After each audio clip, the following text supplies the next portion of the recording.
Thank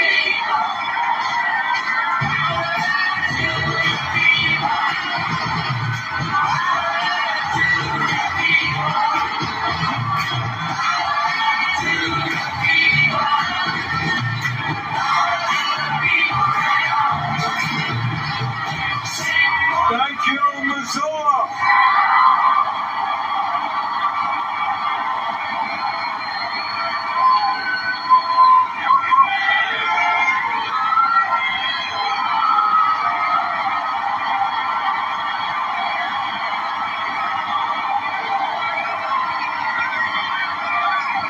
Let me begin by sharing a very fond memory with you about Missoula.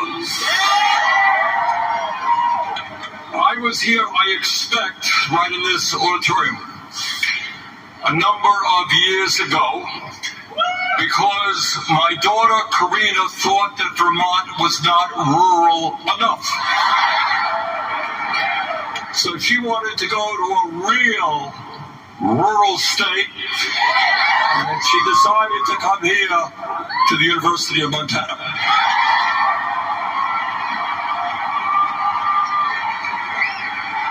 And while she was here, she met a boyfriend named Blake.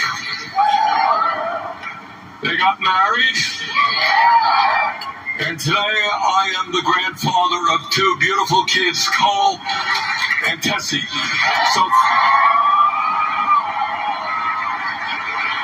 So thank you, University of Montana, for bringing them together.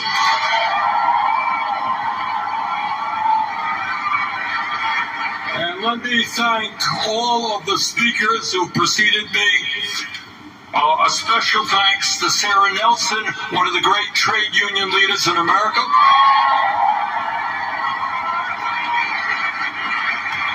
And a very, very special thanks to Alexandria Ocasio-Cortez,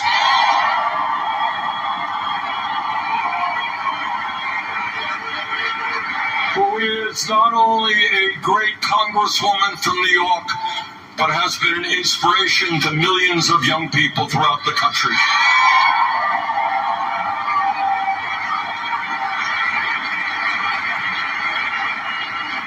I want to say a word about Alexandria, which has less to do with her than to do with you.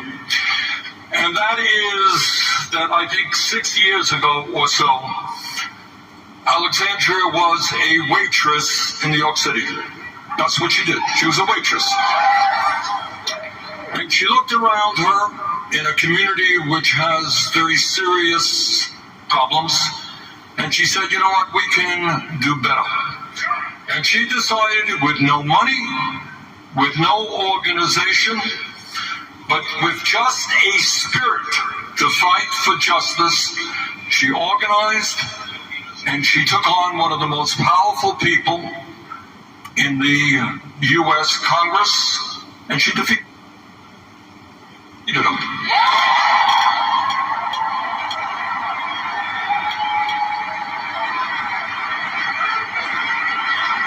Now, why I say this is not just about Alexandria, it is about you, because I suspect that in this room of 7,000 or 8,000 people and a couple of thousand people outside who couldn't get in,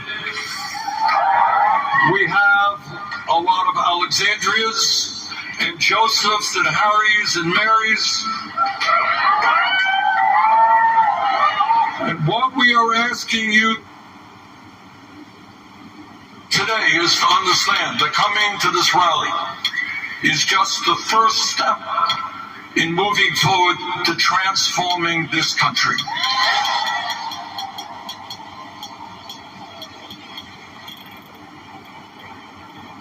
Donald Trump has taken us into an unprecedented moment in modern American history, and we have got to respond in an unprecedented way.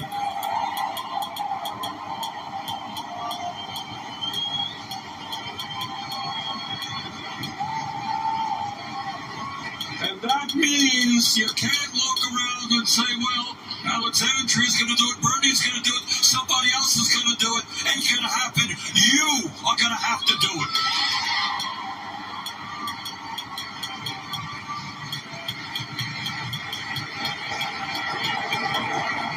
My brothers and sisters, Alexandria and I have been all over the country, and we've seen record-breaking turnouts. Unbelievable, including right here in Missoula.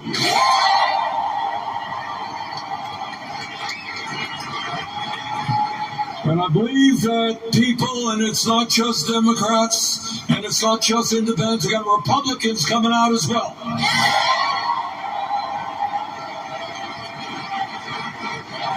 Because they are saying loudly and clearly, we will not allow the United States of America to become an oligarchy.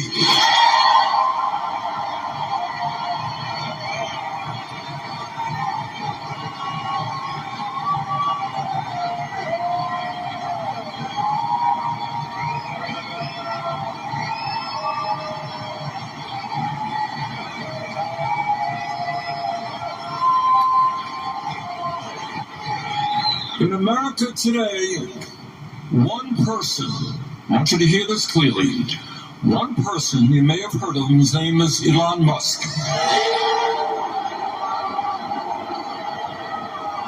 Mr. Musk himself owns more wealth than the bottom 56% of American households. One person owns more wealth than 56% of American households. That is not what this country is supposed to be about.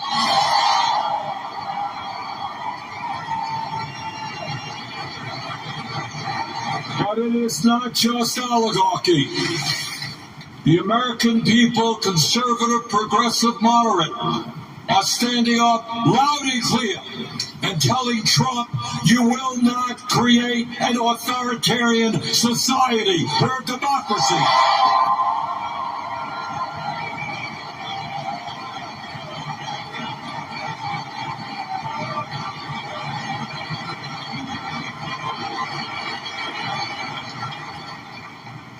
Together, brothers and sisters, and it's hard. I'm not going to sit here and give you some fancy rhetoric. Taking on oligarchy is enormously difficult. These guys own the economy. We now have more concentration of ownership than we've ever had in the history of this country. They own most of the media. They own the United States Congress and the White House. They got enormous amounts of wealth and power, but you know what we got? We got the people.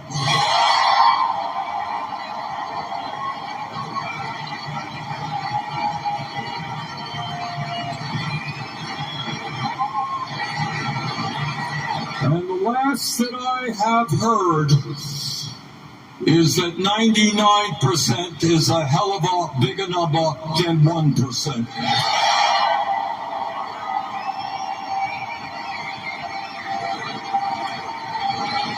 So when we stand together and overcome what Trump and his friends try to do, and that is to divide us up by the color of our skin, or where we were born, whether we're born in the United States or someplace else, or our religion, or our sexual orientation, whatever it may be, that is what demagogues always do.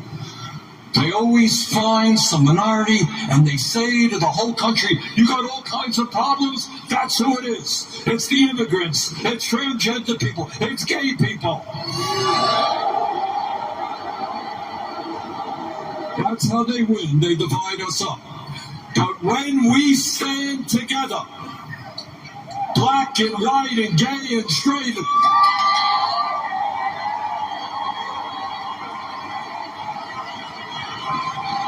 there is nothing that can stop us.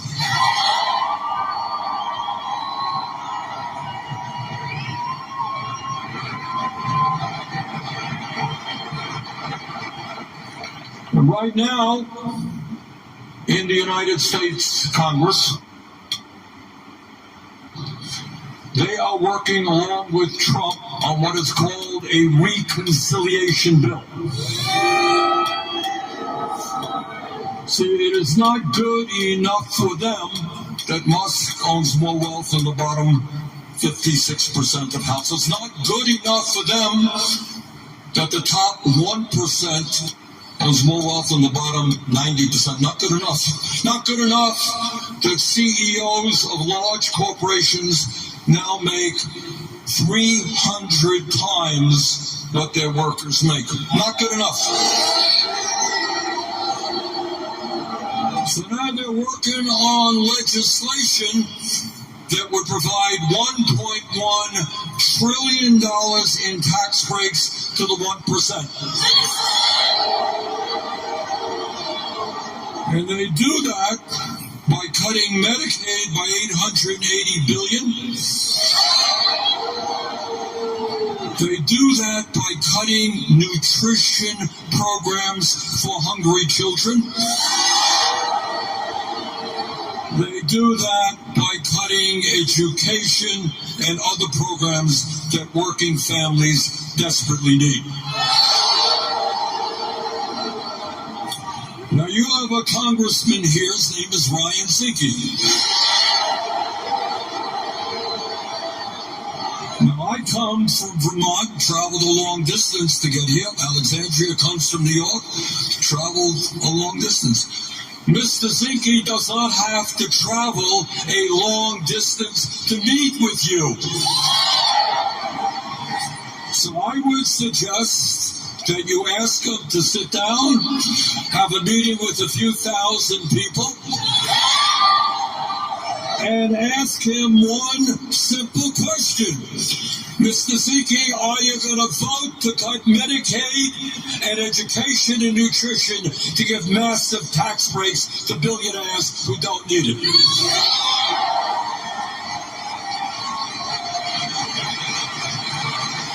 So, Mr. Zinke, have the courtesy to do what we do in a democracy. Sit down and have a little chat with your constituents.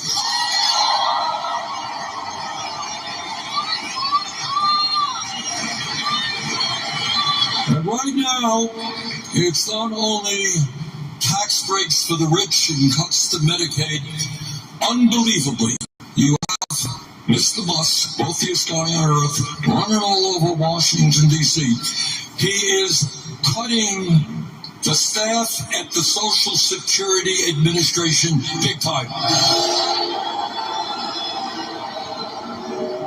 And here's the truth. The truth is that before Trump came in, the Social Security Administration was understaffed. And I, as a senator, and I'm sure that every member of Congress and senator gets the same calls. We have calls from constituents. We're trying to get a hold of Social Security to talk about an issue that we have. Can't do it. You don't cut thousands and thousands of workers from the Social Security Administration when they are already understaffed. And let me tell you exactly what that means. People who are old and with disabilities die when they can't get the benefits they are entitled to. That's a fact. They have done it in the past, and you cut the Social Security Administration, you're going to see thousands of people dying who should not be dying. That is outrageous.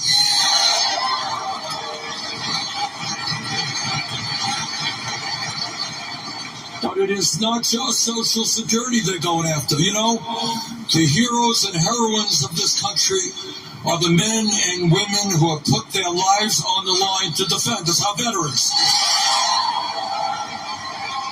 We got any veterans here today? Any veterans here today?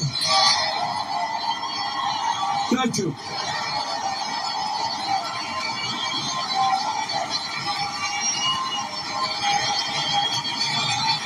And at a time when the VA, Veterans Administration, is understaffed, we don't have enough doctors or nurses.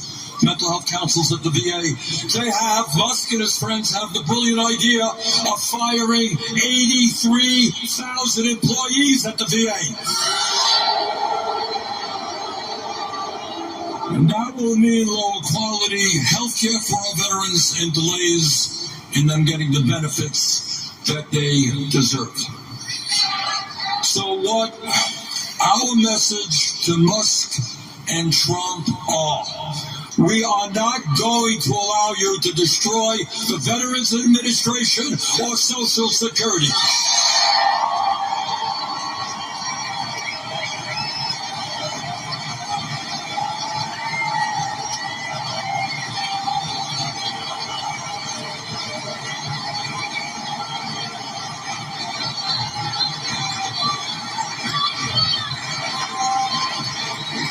Now, when we talk about the kinds of changes we need in America, it's important to understand that the oligarchs do not only have enormous economic power, they do, but they also have incredible and unprecedented political power. During the last election, Elon Musk himself spent $270 million in order to get Trump elected. And his reward for that $270 million was to be made the most important person in the United States government. But it is not only Musk and Republicans who put huge amounts of money to elect right-wing candidates and to defeat those who stand up for the working class. It is Democratic billionaires as well. There is a reason why over the years the Democratic Party has not been as strong as it should be in standing up for the working class.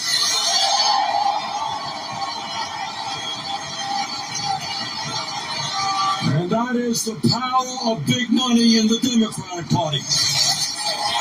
So I believe honestly that I speak for conservatives, moderates, and progressives, for the overwhelming majority of the American people who understand that there is something fundamentally wrong in our campaign finance system when billionaires can buy elections.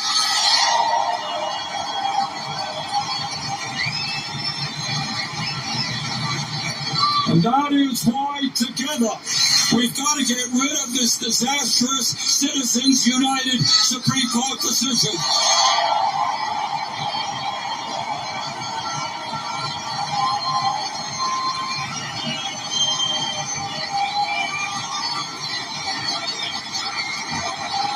And why we have to move to public funding of elections. You know, I may be a radical from Vermont.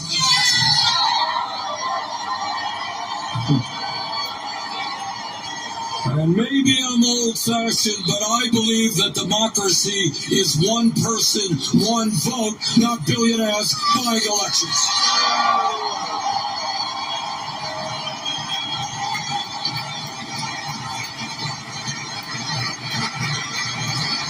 But it's not just oligarchy and the power of the rich that we are fighting. Right now, we are taking on a president who undermines our Constitution every day, who threatens our freedom of speech and freedom of assembly.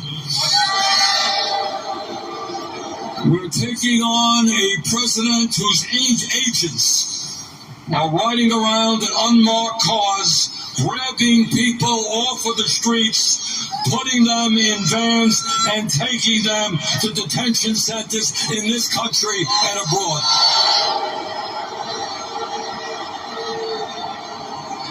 And I want you to picture, some of you may have seen some of those videos. swarm of Asians come around, surround some woman in Massachusetts, throw her into a car.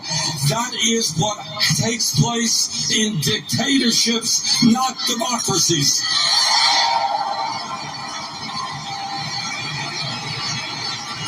And as some of you know, by a 9-0 vote, the United States Supreme Court told Trump to bring back that gentleman from El Salvador.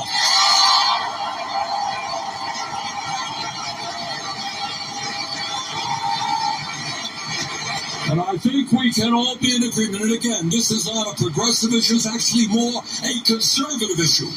Our conservative friends say we support the Constitution.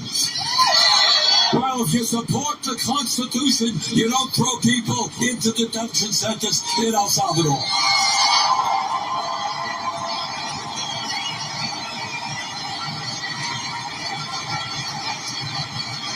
Every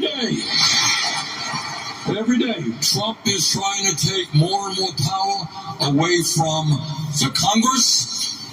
He is, in an unprecedented way, taking on the judiciary. What America is supposed to be about is you have a judicial system. And sometimes they rule for you, sometimes they rule against you. I got to tell you, I am no great fan of the Roberts Supreme Court. They gave us this terrible decision on Roe v. Wade, on Citizens United and other bad decisions. But we live in a rule of law. Donald Trump, obey the Supreme Court of the United States.